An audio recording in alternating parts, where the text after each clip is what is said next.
Sadaf asks, how do you deal with a feeling regret?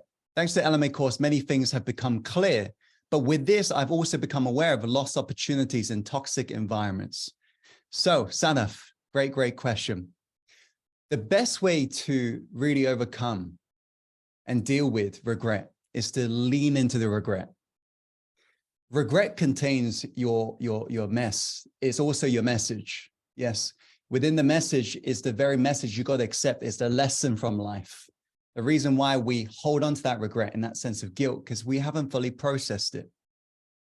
And so if you've ever heard the story we share on board LMA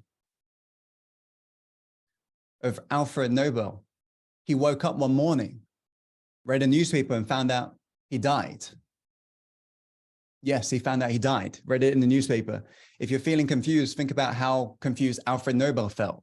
He was so confused. It turned out the newspaper had made a massive mistake. His brother died. It wasn't him. But he got to see how the whole public's opinion was to do with him, and it wasn't looking pretty. The headline read, "The Merchant of Death is finally dead." It was celebrating the fact that he died. Think about how you would feel if you read something like that in the paper. The whole world is happy you're gone. Isn't that crazy?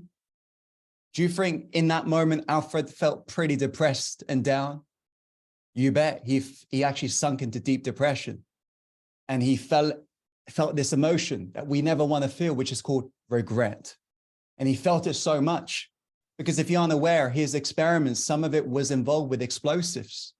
And he realized he had totally done wrong things in his life. But during this process of the darkness, when he was on his own, reflecting with that sense of regret that was piling upon his shoulders and getting heavier and heavier to the extent he couldn't breathe anymore, he all of a sudden saw the light. Fast forward many months later, he actually passed away. But this time when he died, the newspaper was celebrating his life, celebrating the fact that he had actually lived.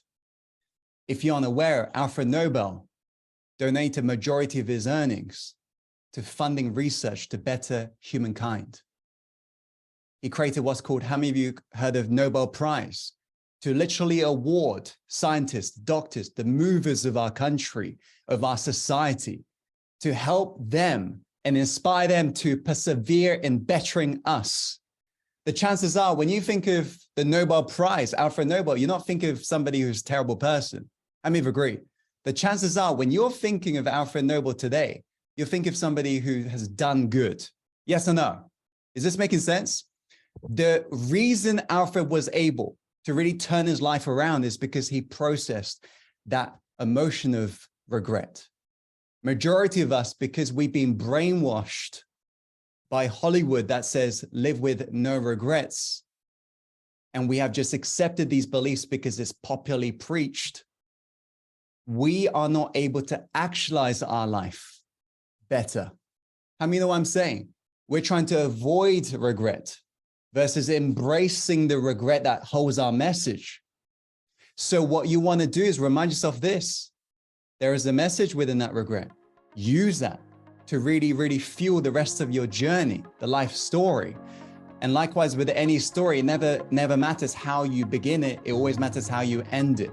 So now you've got this message that will allow you to finish your story in a world-class way.